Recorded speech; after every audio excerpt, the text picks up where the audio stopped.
sino man o ano man ako. Ako sa'yo sa paningin mo'y espesyal.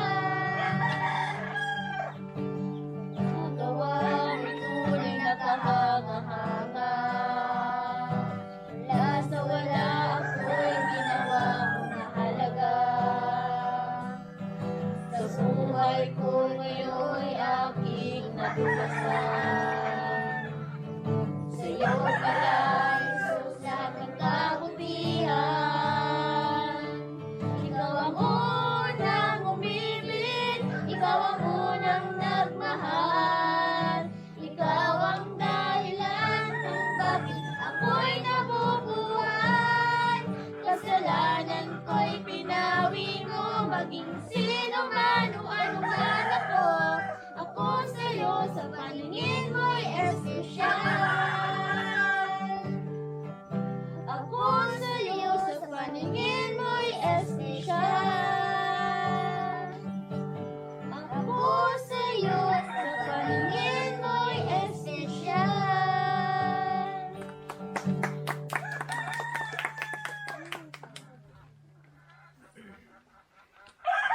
Sunod po ay ang kantang agutay na natangkal daw po.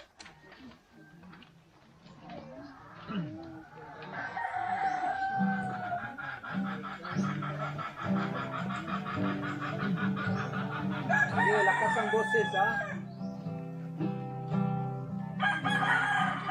Natangkal daw ang binwatang Diyos, ang binwatang Diyos. Mga lipaita, idayawon ta. Natangkal daw ang binwatang Diyos, mga lipaita, idayawon ta. Natangkal daw ang binwatang Diyos. Sapa. Natangkal daw ang binwatang Diyos, ang binwatang Diyos. Mga lipaita, idayawon ta. Natangkal daw ang binwatang Diyos, mga lipaita, idayawon ta. Natangkal daw ang binwatang Diyos.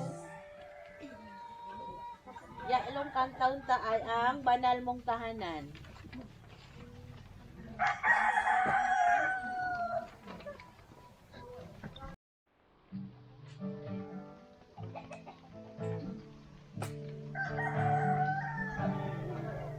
Ang puso ko'y dinudulog sa'yo.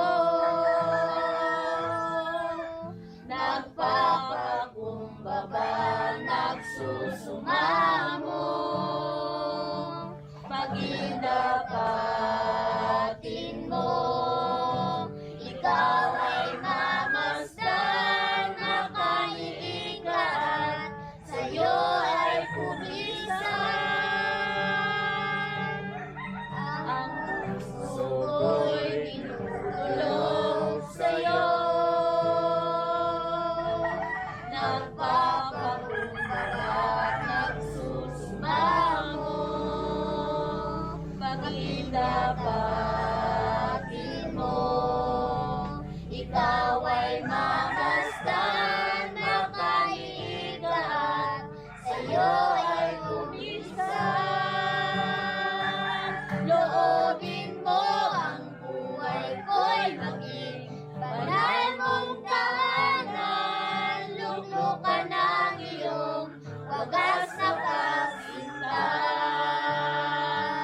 banal mong tahanan, luglugan ng iyong wagas na kasinta.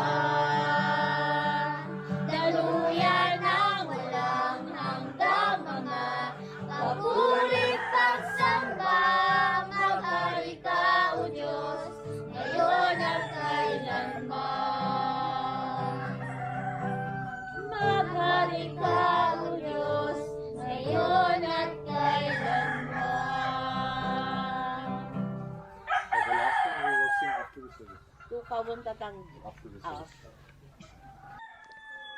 Sige po, good morning po sa atin lahat ulit. Ngayon po, yung pag-aralan po natin about repent and believe na gospel. Siguro po, alam nyo na rin po yung gospel. What is the gospel? Di ba po?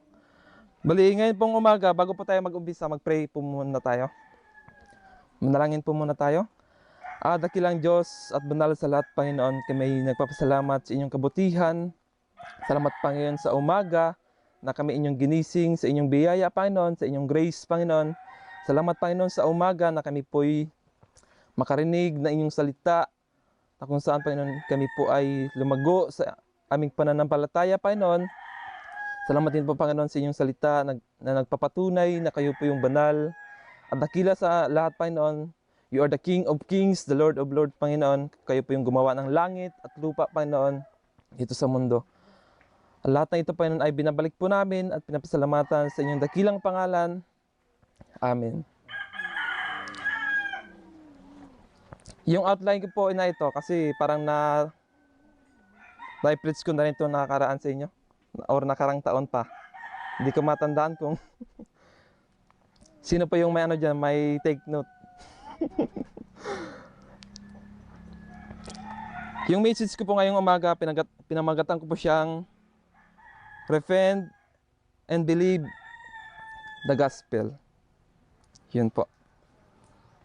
Siguro po lahat po tayo familiar sa repent and believe. Repent or pagtalikod sa ating mga kasalanan. Sabi pa dito, a Christian is someone who has trusted Christ and believed the gospel message. When Jesus began his earthly ministry, he proclaimed, repent, and believe the gospel. Makikita po natin yan sa Mark chapter 1 verses 15. Sino pa yung may mga Biblia? Huwag mo na kayo matulog ha, medyo short lang to. Medyo maiksi lang. Mark po chapter 1 verses 15.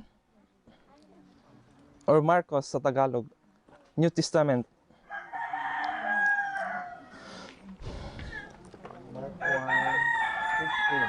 Mark 1:15. Pabasa po sa Agutaynan version.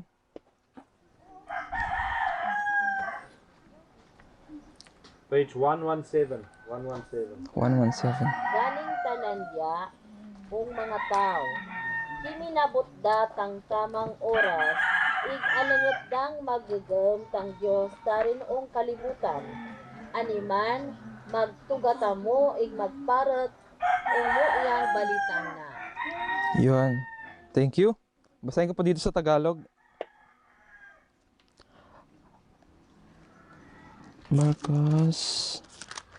Marcos chapter 1 verse 16.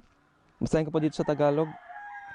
Ang damit ni Juan ay yari sa balahibo ng kamilyo at balat naman ng hayop ang kanyang sinturon. Ay, sorry. 15. Ano ba yung nabasa ko? Sobrang kaba ko, iba na yung nabasa ko. Sorry. 14.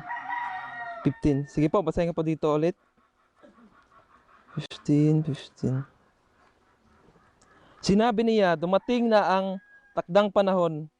Malapit nang maghari ang Diyos, kaya magsisi na kayo talikuran ang inyong mga kasalanan. Paniwalaan ninyo ang magandang balita. Ano pa yung sabi doon? Paniwalaan daw po natin yung magandang balita. Ano po ba yung magandang balita? So, what is the gospel? Gospel is a good news. Good news. What is the gospel? The death, burial, and resurrection of God. Bakit ba namatay yung Diyos? Bakit pinako yung Diyos sa cross? Because our sins. Sabi pa dito, if Christ is not raising, Christianity is a colossal waste of time. If Christ is not raising, Christianity is a colossal waste of the time.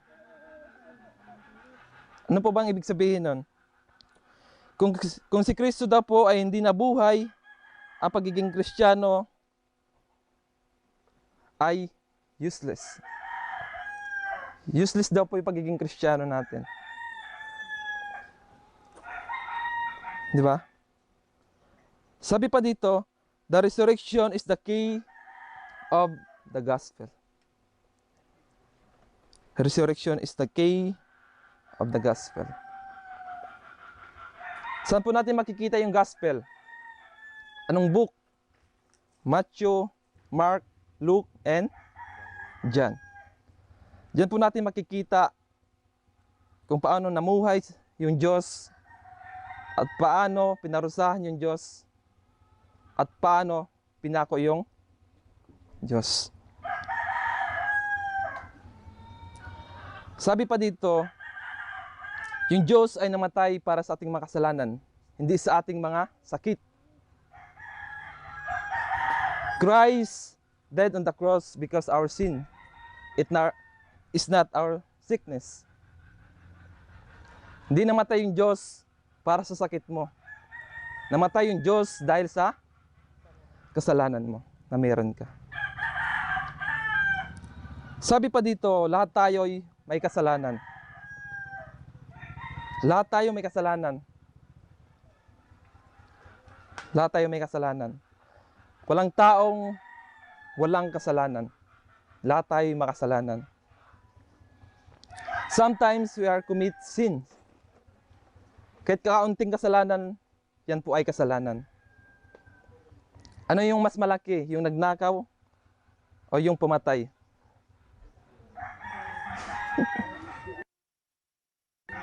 Po sila. Si ay kasalanan. Kunyari, nagkupit ka lang ng piso, tapos yung sa'yo 1,000. Saan yung mas malaki? Pareho lang. Hindi po yung 1,000 yung mas malaki yung kasalanan. Kumbaga, lahat po pantay-pantay. May kasalanan ka man, may kasalanan din ako. Ganun po. Kumbaga, tayo hindi po tayo exempted sa kasalanan. Lahat po tayo ay namumuhay sa kasalanan. Pero, pinadala ng Diyos yung kanyang anak para sa ating mga kasalanan. Paano ka ba nabubuhay ngayon? Paano ka ba lumalakad? Paano ka ba kumakain? Because of the grace of God. Dahil sa biyaya ng Diyos. Dahil sa biyaya ng Diyos. Tayong mga tao, minsan nakakomit tayo ng mga kasalanan. Kahit sa maliit na bagay o sa malaking bagay. Minsan, yung nature ng tao mahilig mag-sinungaling. Mahilig mag-sinungaling. Lahat naman tayo nakapag-sinungaling na. Sino yung hindi nakapag-sinungaling? Itaas yung kamay. Diba? Lahat po tayo nakapag-sinungaling. Kahit sa isang sekreto lang. Sino yung walang ano dito? Walang... Ay, yung hindi nakapag-sinungaling. Lahat po tayo nakapag-sinungaling. Sabi nga po ng kahit kaunting, kahit kaunting salita, yun po ay pagsisinungaling. Minsan sa buhay natin, minsan yung kasalanan ay dala-dala natin.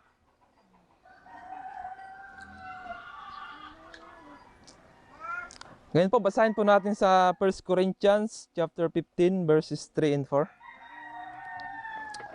Sa unang Korinto 15:3 and 4. Dito po tayo magpo-focus sa ano. Ito po yung pinaki ano natin. Page 543. 543. 1 Corinthians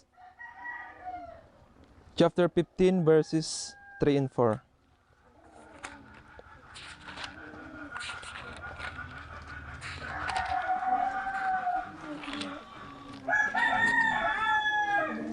Fifteen, 3 and 4. Unang Korinto. Page 543. Pinakabutoong ninyo tang kaimportantyan ang sinuldo kong yun, igyay na.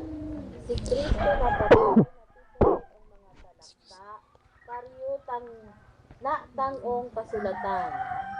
Limbang tanandya, igdayon ang binuhi ong yalong kaldaw, kumpurmi ka ong kasulatan. Thank you. Basahin ko po dito sa Tagalog.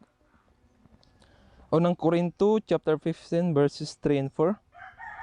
Sapagkat binigay ko na sa inyo bilang pinakamahalaga sa lahat ang tinanggap ko rin, na si Kristo ay namatay dahil sa ating mga kasalanan. Tulad ng sinabi sa kasulatan, inilibing siya at muling nabuhay sa ikatlong araw. Tulad din ng sinabi sa kasulatan. Yun po yung sabi doon. Unang points po natin dito, dead in the burial.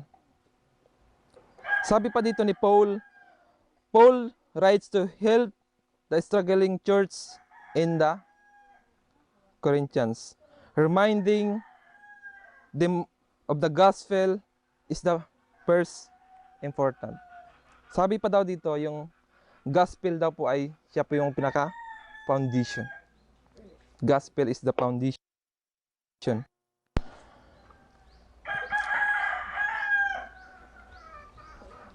May iba din na yung tinuturo na gospel medyo iba. Kaya lahat tayo mag-ingat po tayo sa ating pinapakinggan, sa ating nababasa. Minsan po sa naririnig natin, sa nababasa natin, minsan po tayo'y napapalayo sa Diyos. Minsan po kasi yung katuruan ng Biblia iba-iba. Lahat ng katuruan ng Biblia ay iba-iba. May tinuro dito na ganun, may tinuro dito sa kabila na ganun, may tinuro naman sa kabila na ganito. Kaya lahat tayong mag-ingat mga kapatid. Kasi merong mga false doctrine na tinuturo. Kumbaga, dati ka sa liwanag, ibis na sa liwanag ka sana, mapupunta ka sa madilim. Ganun po yun.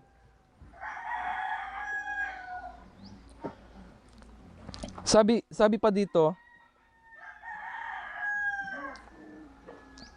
follow me in the lead, follow me in, and let the dead bury for dead. Basahin po natin yung Matthew chapter 8:22. Matthew 8:22. Excuse. Matthew 8:22. 27. 27. No, 28. Page 28. 28. 28. 28. Versikulo 22. Pero siminabat si Jesus, babayan mo lamang ang mga mapatay, ang mga patay, kang maglebong ang mga patay nira. Yawa, tumabida ang iyon. Sige po, thank you. Basahin ko po dito sa Tagalog.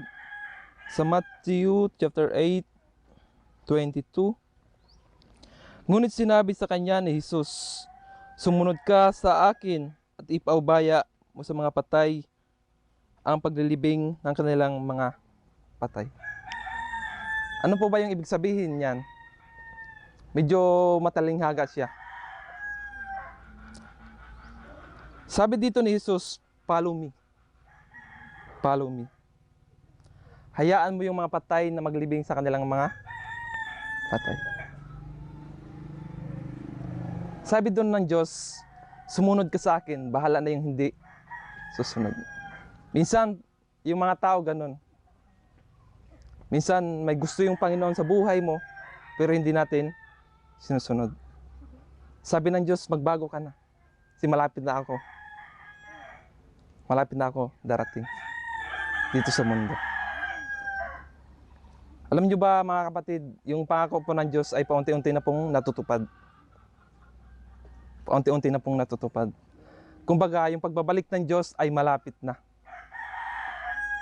Malapit na yung pagbabalik ng Diyos. Kaya tayong lahat ay maging handa, maging preferred. Kasi pagbabalik po ng Diyos, lahat po tayo ay i-judge ng Panginoon. I-judge po tayo ng Panginoon, lahat po tayo. Kaya yung Diyos ay namatay dahil sa kasalanan mo. Dahil sa kasalanan mo. Isipin mo na lang, yung Diyos nagpakamatay dahil sa kasalanan mo. Siguro kung hindi nagpakamatay yung Diyos or voluntary na nagpakamatay, ay wala po tayo ngayon. Lahat po tayo ay nabubuhay sa kasalanan, sa kaparusahan ng Diyos. Kaya binigay po ng Diyos yung kanyang bugtong na anak upang lahat po tayo ay iligtas sa ating mga kasalanan. Lahat po tayo may iba-ibang pinagdadaanan. Lahat po tayo may iba-ibang pinanggalingan. Lahat po tayo ay may kanya-kanyang kaparusahan. Maliit man or bata, pagdating sa Diyos, lahat tayo ay i-judge. Individually. Hindi po yung isang pamilya. Sabi pa nga sa kwento, may may 5 kamag-anak. Sila daw ay magkakaibang church. Para pagdating daw ng Diyos, sa pamilya daw nila may representative isa. Kunyari yung isa doon sa Adventist, yung isa sa Katoliko, yung isa doon sa Jehovah Witnesses, yung isa sa Baptist. Para kung in case daw pagdating ng Diyos, sa kanila daw po ay may representative. Hindi po yun ganon. Hindi po yun ganon. Lahat po tayo ay individual. Lahat po tayo ay paparusahan ng Diyos based on our sin, kasalanan natin. Sabi pa nga ng iba, pag gagawa ka lang daw ng mabuting or good works, ikaw mapupunta sa langit. Hindi po. Siguro, kung ganon yung basihan ng Diyos, siguro hindi na ako mag-aaral ng Biblia o hindi na ako magtuturo ng Biblia. Yung gusto ko ay tumulong na lang. Kasi sabi naman ng iba, pag tutulong ka daw, makakaakyat ka ng langit. Hindi po yun totoo. Hindi po yun totoo. Kailangan mo rin pong pag-aralan yung Biblia. Lahat po ng katanungan na sa Biblia po. Lahat ng katanungan na sa Biblia. Minsan may past ka na hindi mo maintindihan. Pero pag nagbabasa ka ng Biblia, saka mo lang maintindihan. Minsan naman may time na nagbabasa tayo ng Biblia pero hindi natin naiintindihan. Kita ko po minsan nung dati, nung bago pa lang din pa ako nag-aaral ng salita ng Diyos. Minsan, tinatanong ko yung Diyos, Lord, para saan ba yung Biblia? Lord, para saan ba yung salita mo? Kasi nung dati, nung bata pa ako talaga nung medyo 15 years old or 13 years old, ako talaga nagsisimba na sa Baptist. Pero parang ano na ako, labas-masok. Wala pa sa isip ko. Minsan kasi parang ang boring mag-aral ng salita ng Diyos. minsan kuni-question ko si pastor, ano kaya ginagawa ni pastor? Minsan nakagano ako kay pastor. Tapos minsan nagano si pastor yung nagapalpag ng palpit. Hindi ko maintindihan na ba yung makagalit siguro si pastor sa mga tao. Yung ganun. Nung dati yung expectation ko sa mga pastor. Pero habang tumatanda ko or nagkakaedad, doon ko mas naunawaan yung salita ng Diyos. Kasi sa amin, bilang mga youth, sa amin may humahawak or may nagtuturo. Tapos may nag-witness sa akin isang tao na ganito pala, ganun. Sabi niya sa akin, pag tayo daw po ay namumuhay sa ating mga kasalanan, iba po yung ating pupuntahan. Iba po yung ating pupuntahan. Kaya binigay po ng Diyos yung kanyang anak dahil sa ating mga kasalanan. Imbis yung kaparusahan sana ay para sa iyo, binigay dun sa Diyos. Papayag ka ba na ganito? Ako yung gumawa ng kasalanan pero ikaw yung pinarusahan. Di ba? Ikaw yung gumawa ng kasalanan pero ako yung pinarusahan. Di ba medyo kakaiba siya? Pero ganun yung ginawa ng Diyos. Ikaw yung may kasalanan, pero iba yung nagbayad. Iba yung nagbayad. Basahin po natin yung Romans 3:23. Romans 3:23. Mga taga-Roma. Romans 3:23.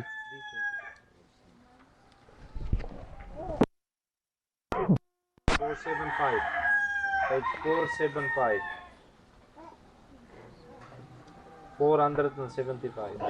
Romans 3:23. Pabasa po sagot tayo nun. Tungod ang tanan ng tao, lubot ang nged ang nagkatala, isag kurang. Ong pamaagap tang Diyos ang dalayawan. Sige po, thank you. Basahin ko po dito sa Tagalog. Sapagkat ang lahat ay nagkasala at walang sinumang nakaabot sa kaluwalhatian ng Diyos. Yun po yung sabi doon. Lahat daw po tayo ay nagkasala. Walang makakaabot sa kaluwalhatian ng Diyos. Sabi pa dito, may 3 kamatayan na tinatawag. Sino yung nakaalala pa? Sa 3 uri ng kamatayan na mayroon tayo. Yung una, spiritual death. Yung pangalawa, physical death. Yung pangatlo ay internal death. Ano po ba yung physical death na tinatawag? Ang pagkahiwalay sa spiritual. Sa tingin nyo po ba, yung spiritual death ay pwede nating takasan? What do you think? Yung spiritual death po ba ay pwede nating iwasan? Or pwede nating takasan? Yung physical death din po ba ay pwede nating takasan or iwasan? At yung internal death? Sino pag-elaborate ng 3 iyan?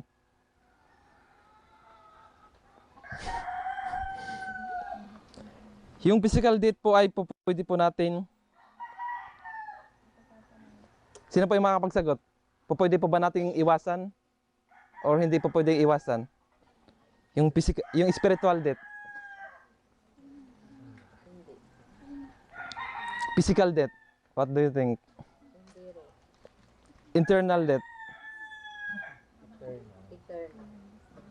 Pwede ba nating iwasan or hindi?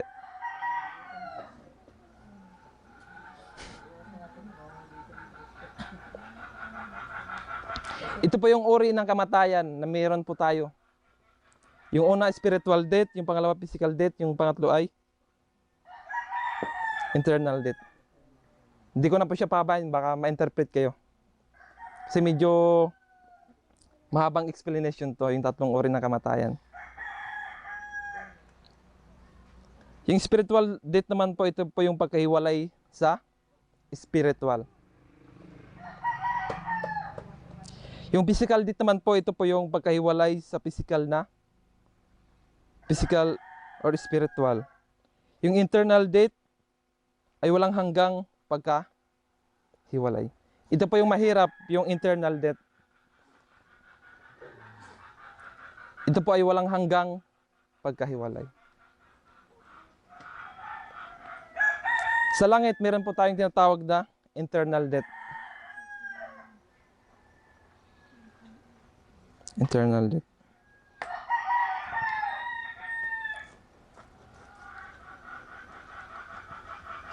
Yun po. Yung spiritual death, physical death, and internal death. Huwag po natin yung kalimutan. Yung tatlong uri ng kamatayan. Spiritual death, physical death, and internal death. Yung pangalawa po dito, yung puntos po natin, makikita po natin sa Romans 4:25. Raised on the third day. Romans chapter 4 verses 25. 478. Pababa po. 475. Si Ginoong Jesus tang pinatay, tungod yateng ng mga kasalanan. Igtanan diya tang binuwinguman, agod resibyo ni taratang Diyos, bilang matulit da. Yun po, thank you.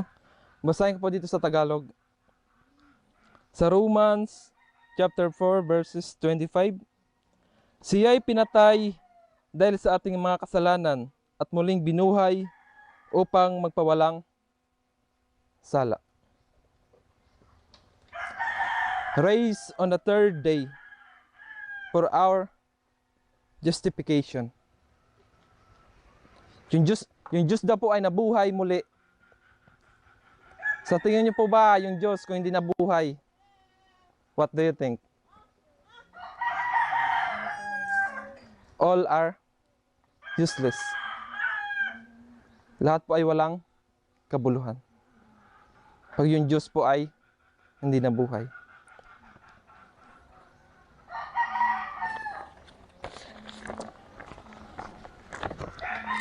Dito po sa pangatlo po natin, basahin po natin yung Genesis chapter 3 verses 15. Genesis chapter 3 verses 15. Ay, wala pa lang walang. Basahin ko na lang po dito sa Tagalog. Genesis ilan po? 3:15.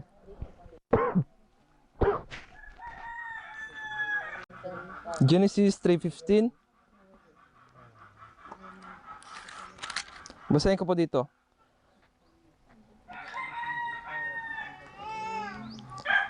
Genesis 3:15.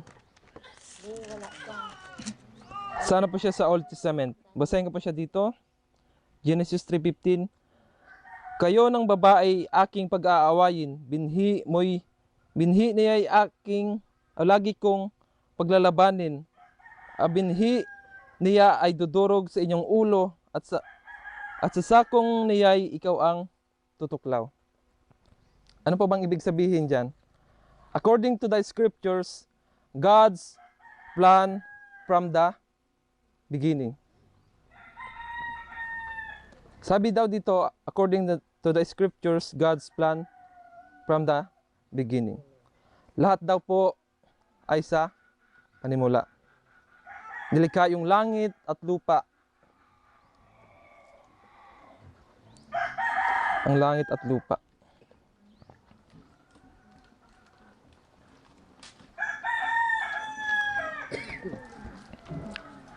Bali, dito po ako magtatapos sa isang kwento.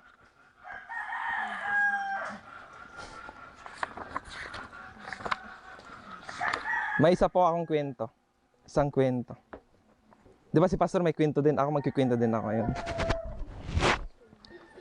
Ang sakripisyo ng kanyang anak. Basahin ko na lang para mas malinaw sa inyo. Ito ang kwento ng isang operator ng drawbridge. Alam niyo ba yung drawbridge? Yung tulay na tumataas at bumababa. Na ang trabaho niya sa bawat araw ay magbaba ng tulay upang makaraan ang papasaherong train at magtaas ito upang makaraan naman ang barko sa ilalim. Sa bawat araw, sinalubong niya ng ngiti at kaway ng mga pasahero nakasakay sa dumaraan na tren. Isang araw, isinama ng operator ang kanyang anak sa kanyang trabaho. Ipinakita ang mga malalaking gear at pulley na gumagawa ng pagtaas at pagbaba ng tulay. Pati na rin ang magandang tanawin sa paligid ng ilog at maraming barko na nagdaraan sa ilalim ng tulay. Sino po ba yung nakakarinig na ng kwentong ganito? Wala pa? First time nyo. Sige po, tapusin ko po dito. Habang naghahanda siya upang ibaba ang tulay, may narinig siyang isang nakakagulat. Nakakagulat na ingay. Nahulog ang kanyang anak sa mga gear ng tulay. Alam niyo ba yung gear ng bridge? Medyo malalaki yan. Nahulog ang kanyang anak sa mga gear ng tulay at naipit. Habang tumatakbo ng mabilis ang paparating na tren, siya naman ay naipit sa mahirap na kalagayan. Pwede niyang alisin sapagkat ang kanyang anak. Subalit alam niya na marami ang mamamatay dahil babangga ang tren sa nakataas na tulay. Sabi daw dito, pag yung anak niya, kinuha niya doon yung tren, patawid na. Tapos yung anak niya kasi doon naipit sa ilalim. Tapusin po dito. O pwede niyang patuloy na ibaba ang tulay. Subalit ang kanyang anak ay nakaipit nito. Habang pumapatak ang luha ng kanyang mga mata, pinili niyang ibaba ang mga pinili niyang ibaba ang tulay at isinasakripisyo niya ang buhay ng kanyang anak upang mailigtas ang buhay ng mga pasahero. Kung saan daw pinili niya daw po yung mga madaming tao doon sa tren na nakasakay kaysa sa isa niyang anak. Siguro, kung ikaw sa sitwasyon na gano'n, siguro pipiliin mo yung anak mo. Bahala na yung mga tao dyan mamatay, basta yung anak mo masave lang. Di ba? Yung kwento pong ito, kumbaga, yung operator ng bridge, ito yung Diyos. Tapos ito naman yung anak, ito yung anak na binigay ng Diyos para sa atin. Kung saan, tayo daw po sana yung babayad ng ating kasalanan, yung binigay niya kanyang anak para sa ating mga kasalanan. Yun po yung yun po yung makukuha nating leksyon doon.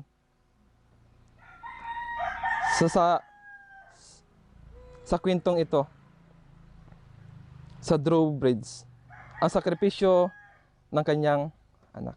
Yun lang po, to God be the glory.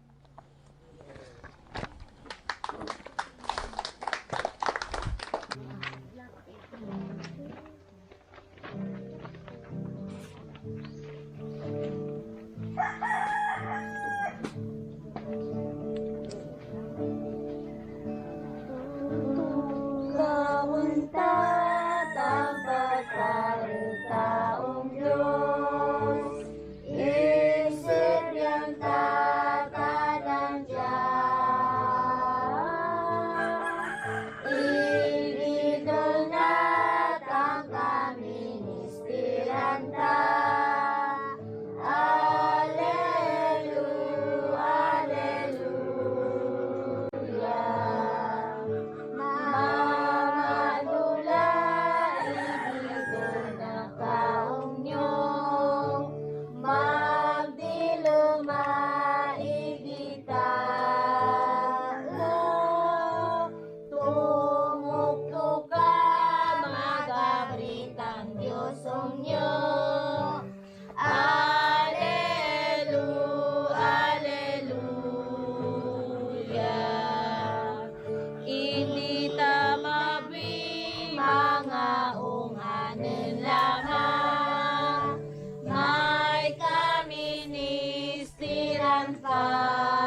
Hallelujah.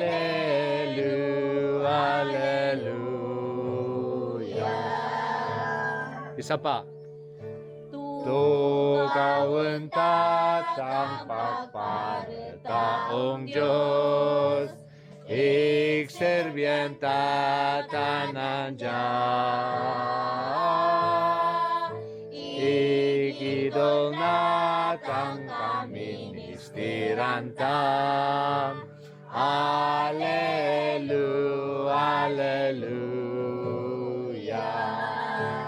Mamadola ikidol na kaong nyo. Magdilam igatan mo. Tumukto ka mag-abrit ang Diyosong nyo. Hallelujah. Hindi itmo'y mga ong-anan lamang, may kaministiran pa. Natang bitala ang pagalinong Diyos. Hallelujah.